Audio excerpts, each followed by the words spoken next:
Call us back to order for the City Council meeting here for August 22nd.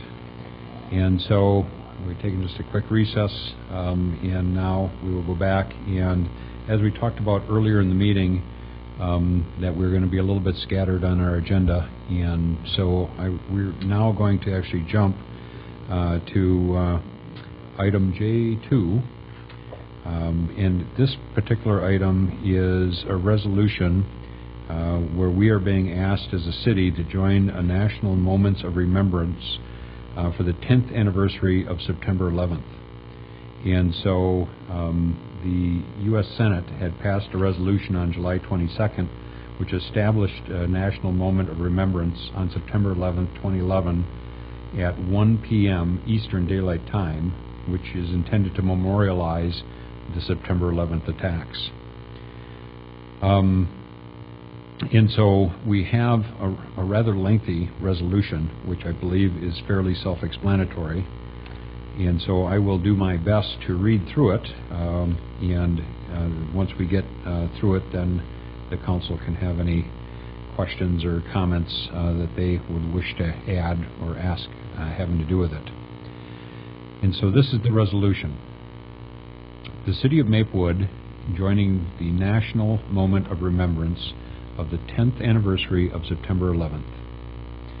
Whereas the governing body of the City of Maplewood expresses their support of the United States Senate regarding coming together as a nation and ceasing all work or other activity for a moment of remembrance beginning at 1 p.m. Eastern Daylight Time on September 11th, 2011, in honor of the 10th anniversary of the terrorist attacks committed against the United States on September 11th, 2001, and whereas at 8:46 a.m. on September 11th, 2001, hijacked American Airlines Flight 11 crashed into the upper portion of the North Tower of the World Trade Center in New York City, New York, and whereas 17 minutes later, at 9:03 a.m., hijacked United Airlines Flight 175 crashed into the South Tower of the World Trade Center, and whereas at 9:37 the west wall of the Pentagon was hit by hijacked American Airlines Flight 77, the impact of which caused immediate and catastrophic damage to the headquarters of the Department of Defense. And whereas at approximately 10 a.m., the passengers and crew of hijacked United Airlines Flight 93 acted heroically to retake control of the airplane and thwart the taking of additional American lives by crashing the airliner in Shanksville, Pennsylvania, and in doing so gave their lives to save countless others. And whereas nearly 3,000 innocent civilians were killed in the horrendous attacks on September 11th, 2001, and whereas tens of thousands of individuals narrowly escaped the attacks at the Pentagon and World Trade Center, as witness to this tragedy and forever changed, and whereas countless fire departments, police departments, first responders, governmental officials, workers, emergency medical personnel, and volunteers responded immediately and heroically to those horrific events, and whereas the Fire Department of New York suffered 343 fatalities on September 11th, 2001, the largest loss of life of any emergency response agency in the United States history, and whereas the Port Authority Police Department suffered 37 fatalities in the attacks, the largest loss of life of any police force in the United States history in a single day,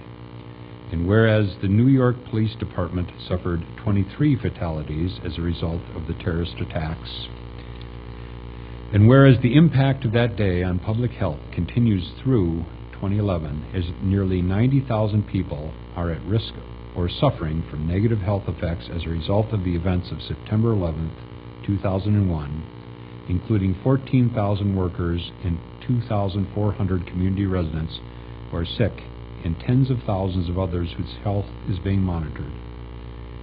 And whereas 10 years later, the people of the United States and the people around the world continue to mourn the tremendous loss of innocent life on that fateful day. And whereas 10 years later, thousands of men and women in the United States Armed Forces remain in harm's way, defending the United States against those who seek to threaten the United States. And whereas on the 10th anniversary of this tragic day, the thoughts of the people of the United States are with all of the victims of the events of September 11th, 2001, and their families. And whereas the lives of Americans were changed forever on September 11th, 2001, when events threatened the American way of life. And whereas in 2009, Congress and the President joined together to designate September 11th as a National Day of Service and Remembrance under the Serve America Act, which is Public Law 111-13, 123rd statute. I'm screwing up this part, but it's unimportant. Whereas in September 2009 and 2010, President Obama issued Proclamation 8413 and Proclamation 8559 proclaiming September 11th, 2009 and September 11th, 2010 respectively as Patriot Day and National Day of Service and Remembrance. And whereas September 11th will never and should never be just another day in the hearts and the minds of all people of the United States. Now, therefore, be it resolved that the governing body of the City of Maplewood, 1, recognizes September 11th, 2011 as a day of solemn commemoration of the events of September 11th, 2001, and a day to come together as a nation, and 2, offers its deepest and most sincere condolences to the family, friends, and loved ones of the innocent victims of September 11th, 2001 terrorist attacks, and 3, honors the historic service, actions, and sacrifices of the first responders, law enforcement personnel, state and local officials, volunteers, and countless others who aided the innocent victims of those attacks, and in doing so bravely risked and often gave their own lives. And 4, recognize the valiant service, actions, and sacrifices of the United States personnel, including members of the United States Armed Forces, the United States Intelligence Agencies, the United States Diplomatic Service, Homeland Security, and law enforcement personnel and their families, who have given so much, including their lives and well-being, to support the cause of freedom and defend the security of the United States. And 5, reaffirms that the people of the United States will never forget the challenges our country endured on and since September 11th, 2001, and will work tirelessly to defeat those who attacked the United States. Be it further resolved that on the 10th anniversary of this tragic day in United States history, the governing body of the City of Maplewood calls upon all the people and institutions of the United States to observe a moment of remembrance on September 11th, 2011. Including media outlets, houses of worship, military organizations, veterans organizations, airlines, airports, railroads, sports teams, the federal government, state and local government, police, fire, and other public institutions, educational institutions, businesses, and other public and private institutions.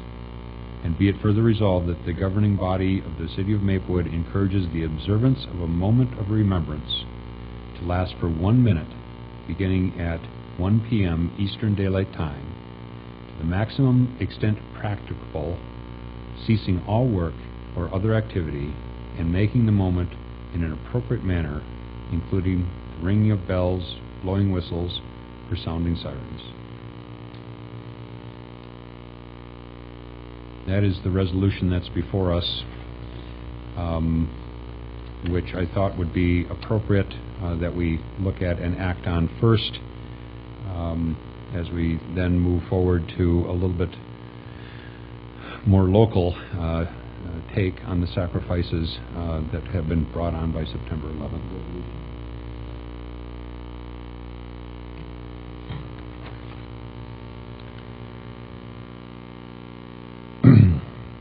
Mr. Copen has made a motion. It was seconded by Mr. Nephew to approve the resolution advocating a moment of silence to be observed on September 11th, 2011. Is there any further discussion? Ms. Juniman? Do we want to pass the resolution first and then discuss how we might do something more with it, or do we want to talk about doing something specific with it before we pass it? Why don't we pass it and then All right, we can talk talk. about it?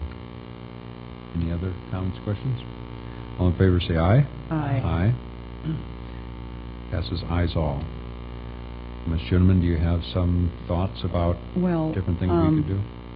Because it's a Sunday, that kind of poses an issue, but I would think we could certainly do one of the first points in the letter that came, which is working with and contacting fire stations, police, churches, and other institutions.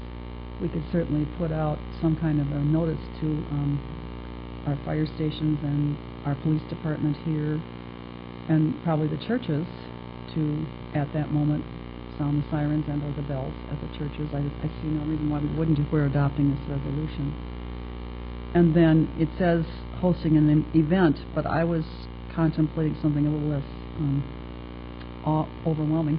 I'm thinking because we have a meeting the very next night that we should possibly build some kind of a resolution where we actually do it, repeat it again here at the meeting as part of appointments or presentations or whatever, and do a Reader's Digest condensed form of the resolution so that people realize we are recognizing it as a city, but I just don't think we have the ability to organize something for that Sunday. But I do think we could do it here, and also ask our police, firefighters, and churches to participate. Chief Lucan, is there any particular rules about like us being able to sound our sirens if we so desire? Your Honor, no, there's not. And just as a reminder, there's been some news articles and some press releases that on Sunday over in Minneapolis will be a huge gathering of all police and fire services to do a memorial. They're going to have a kind of an open house ahead of time with a lot of fire trucks that folks can look at and take. And then I believe starting at 3 p.m. there'll actually be a memorial service at some point. Okay. Well, I would think that anything that both the police and the fire department could do as far as the sounding the alarm, so to speak, would be a step in the right direction. And I'm not quite certain, other than if we, take the churches that we're aware of and send out just a letters so that they know that we did this. We could start with the ones that always ask for gambling permits. Yes, right. We know they exist. Right, there could be a additional requirement. But I think, we can probably do a fairly complete list just off of. Okay. Actually, well, I would agree that we probably don't have time to, set up some kind of gathering. It sounds like in a major way for the metro area that's happening already. But we should do something that acknowledges at that moment, and then I think reliving it for a few moments. Monday night, September 12th, would be appropriate. Okay. Any other thoughts? All right. So we've passed that, and we will, if you come up with any other ideas about different things we could do, we'll move on with that. So now I would like to move forward with our item S1, which has to do with one of Maplewood's own community members who,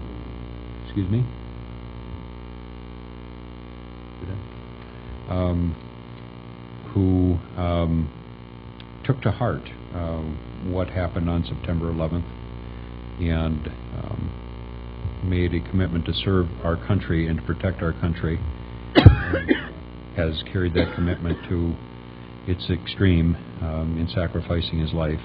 And so our agenda item is actually listed as a resolution expressing sympathy and condolences to the wife, family, and friends of Marine Sergeant Chad D. Fruchter, who was killed in the line of duty. And so when we get these type of things, and I believe that this is our third citizen who's been killed in Afghanistan, it makes me a little bit nervous, because this is one of the times where what you say makes a difference. And it makes me nervous because I don't want to screw it up. I spent a little bit of time today thinking about how many people have over the years made this type of sacrifice. And we all live in the United States, a country that is by far the best country in the world. A really bad day for us in the United States is far, far better than the vast majority of the people elsewhere on Earth. All you have to do is look in the newspaper on any particular day and see the people starving in Somalia, or fleeing a war in other countries, or the Arab Spring. There is lots and lots of people. Most people have a much lower quality of life than us. And so the reason, in my mind, that we enjoy such a high quality of life is that we have been willing to fight and die for our country. War has changed over the years. I went back and took a look at how many people were killed in some of the various conflicts that the United States has been involved with. At the moment in Afghanistan, about 1,600 people, soldiers, have been killed, and we've been there for 9 years. Iraq, the total was about 4,287. Vietnam, 153,000. Korea, 38,000. World War II, 400,000. World War I, 117,000. Just with those wars, it totals 750,000 soldiers have given their lives. I found some other information which said the total of all wars, and it didn't say, however, which of the wars those were, and so I don't know if it goes back and includes the Civil War or whatever, but 1.2 million soldiers have given their lives. And so, as I mentioned earlier, wars have changed.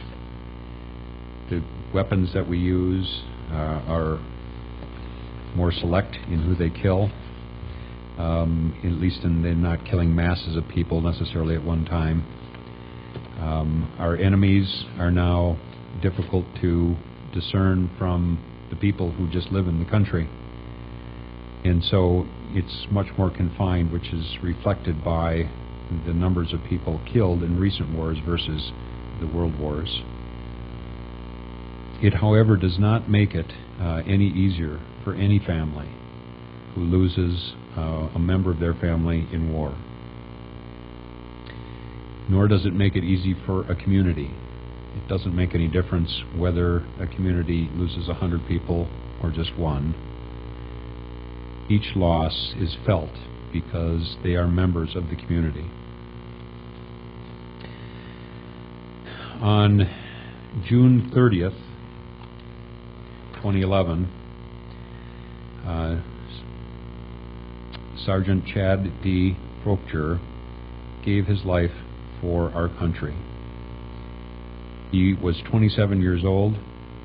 He was assigned to the 1st Battalion, 5th Marines, 1st Marine Division of the Marine Expeditionary Force, Camp Pendleton, California.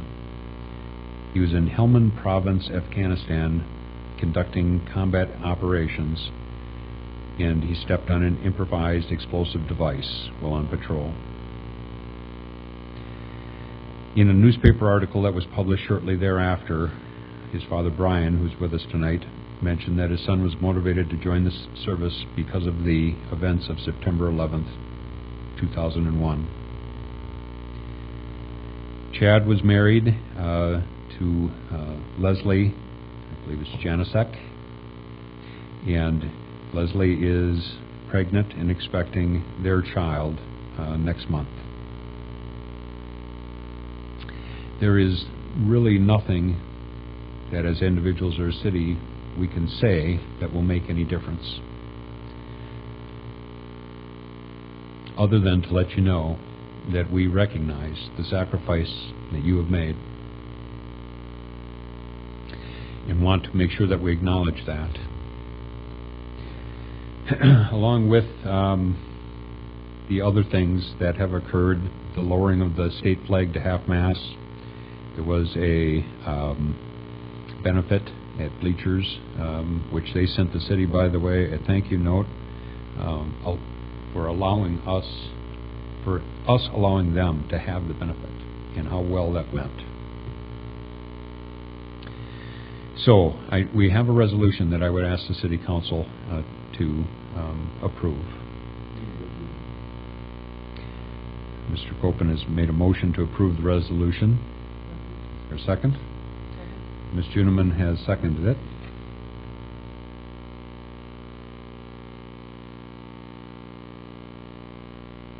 And this is what the resolution says. City of Maplewood resolution expressing sympathy and condolences to the wife, family, and friends of Marine Sergeant Chad D. Proctor, who was killed in the line of duty.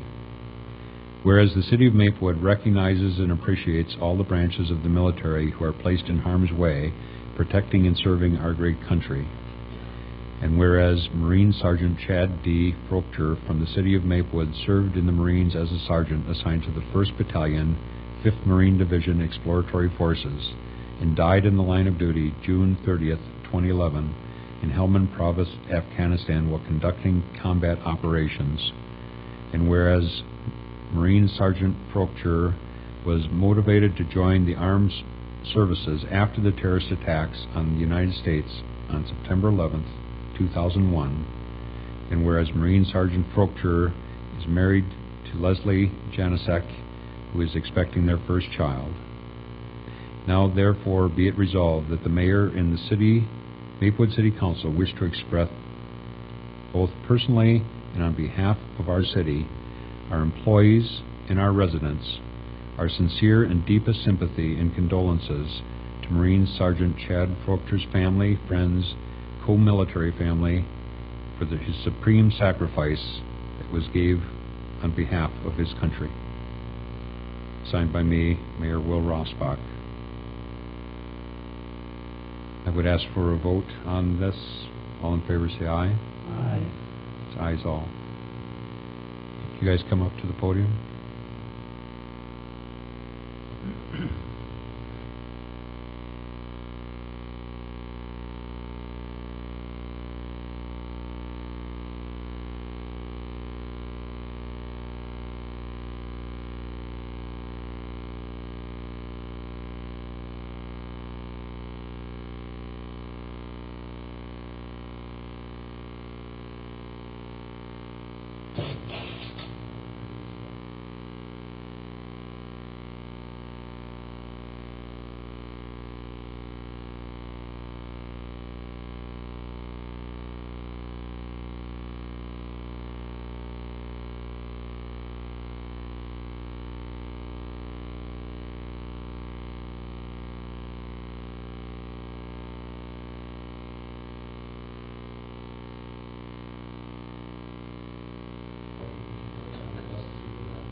Before you go, real quick, I know that as part of the fundraiser that you had over at Bleachers, there was an established fund.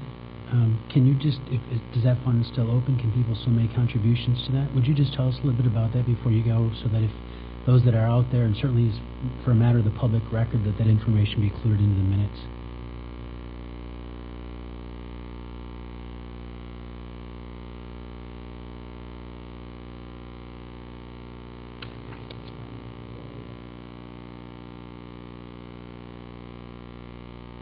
Great. Thank you for sharing that. I appreciate it. Thank you. Mr. Nephew? And Mr. Mayor, I would just ask that if staff could make sure that that information is included, the full information in the minutes for the record. Okay. With that, I'll try to figure out where we actually are on the agenda, and we'll continue. So it would appear that we need to drop back to J1, which is approval of a resolution which canvasses the results of the recount election of August 9th. Deb, do you want to actually give us some kind of brief report? Sure, Mayor, Council. The municipal primary election was held on August 9th, 2011. There were 5 candidates on the ballot, with the top 4 vote getters moving to the general election that will be held in November. There were 7 votes separating candidate Rebecca Cave, who had 470 votes, and candidate Elizabeth Sletton, who had 463 votes. Mrs. Sletton requested a recount of the election, which was conducted on August 17th, 2011 in council chambers.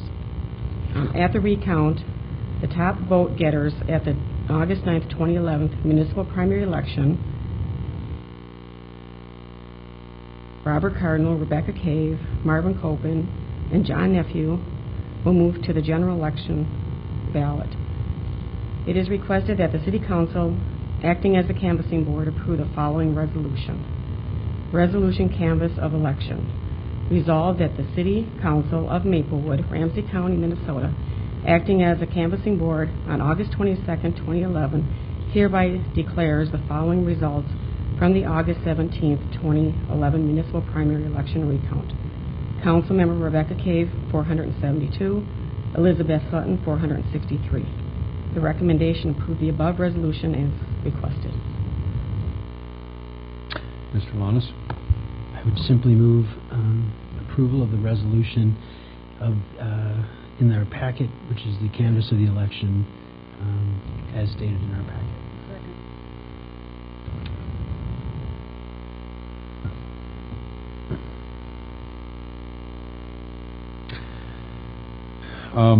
Is there any discussion about that at all?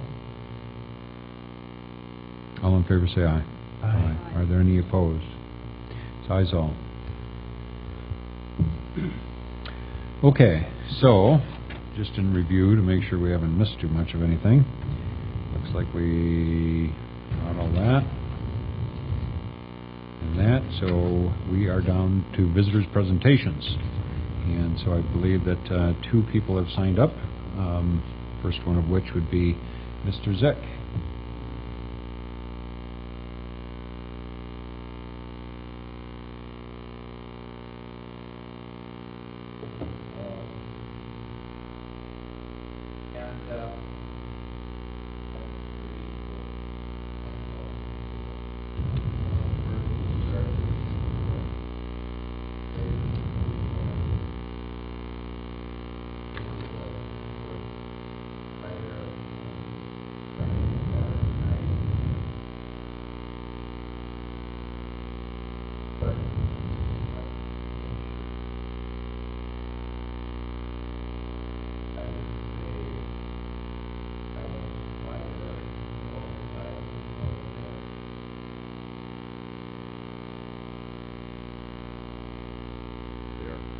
So when this report comes in, I would hope we go back and look at having the annual fireworks on the 4th of July that are attended by in the thousands, and I think the citizens would more appreciate that than this toddler event, because again, when I saw what was up there, it was all these inflatable things for the little kids, and I don't think there was much for the adults.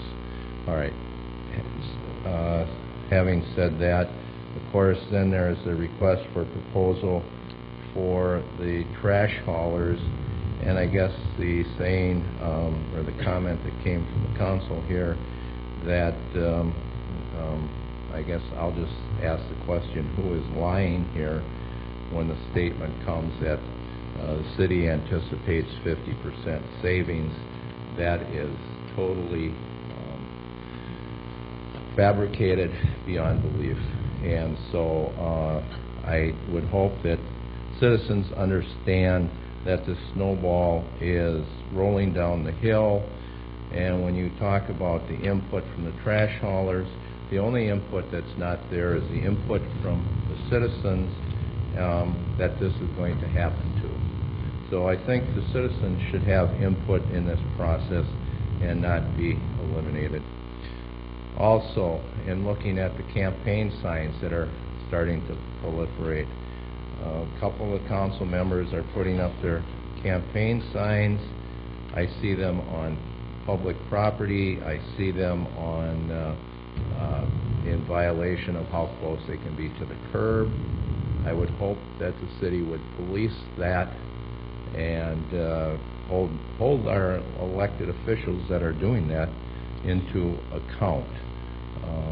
I think, and again, you had the Gladstone public hearing, and once again that was put off because the developer has his problems, and I think I really question whether this is a legitimate development that's going forward. So with that, thank you. Mr. Bradley.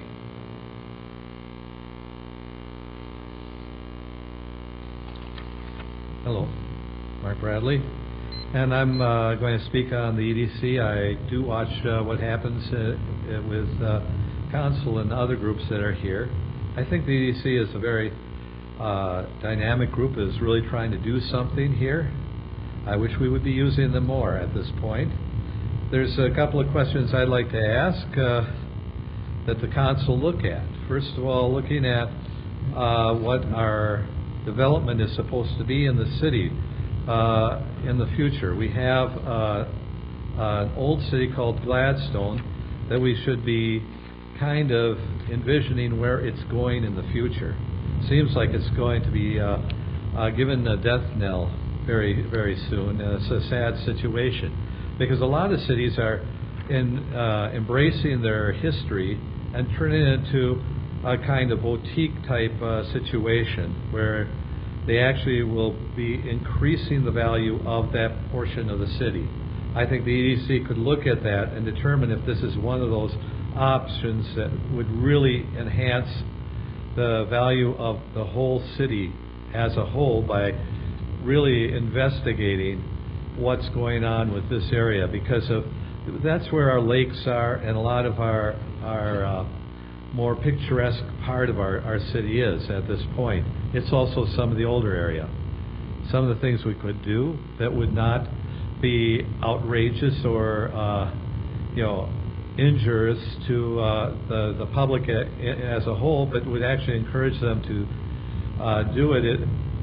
Take pride in their area of living, is to investigate if this is an area that could be developed to a higher level, that we actually award some type of developmental grants to the neighbors in that area so they can upgrade their property, because of right now we're looking at something which I feel doesn't really pretend to even look at its future in a very good light, because we're looking at little lanes and pathways and turning this into a backwoods area, and I would really like to see it more like boulevards and increasing the value of the homes in the area by letting the public do that themselves, by giving them this incentive to encourage it. We do not have a Kowalski's or a Byerly's or a Lund's in this area. It'd be a great place to put that, or even a Lowe's that would be separate. I could see this being a little city within the city that would be able to bring more high-end residency in here without really forcing any of the population to leave under the redevelopment of having to condemn housing. I'm trying to say we should be looking at what is our future and how we spend our money and how we are going to encourage that this city stays as viable as it can be. And I think that's where the EDC is the most important for us. I hear some good people there that are saying they want to do something. I think we should be doing it. I think we should be listening to them and giving them a chance to look at it. And finally, when we're looking at, we should be looking at those power lanes that are there. We've got two of them in this city. One's on 94, the other one's on 36. Those power lanes happen to be where you can get your industry and your business best.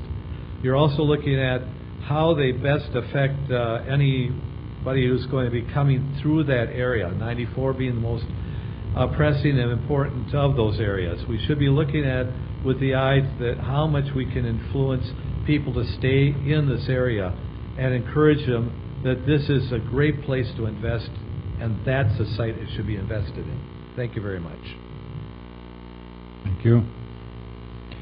Just a couple things that people might be interested in knowing, which Mr. Bradley is kind of talking about. In the Gladstone area, we did an extensive redevelopment study, which the results of the study were that the density increases in the area would be somewhere around 850 new units that would go into the area. That study, and I'm not sure the date, I don't know if you could pull it out of your head, Sean, but 2004. The study showed that there was minimal opportunity for commercial development in the area, and so although it would be great to have a Byerly or Lund's, highly doubtful that they would find that to be a venue that they could survive in. I've heard the rumor, although I guess I don't know for sure, that the current grocery store in the area is for sale. But anyway, in the process, which we took a year and a half or so to do, there was potential for development, which was basically linked to the proximity of the neighborhood to St. Paul, to the jobs there, to the entertainment there and whatnot. But it showed that there was not much opportunity for commercial in that area. But indeed, it did show a pretty good increase in density that would be available in that area, and certainly didn't require any existing residents to move out. Matter of fact, during the study, it was repeated over and over again that also the various commercial existing businesses would in no way be forced to do anything, that they could call the shots for their own property. So, most of what Mr. Brad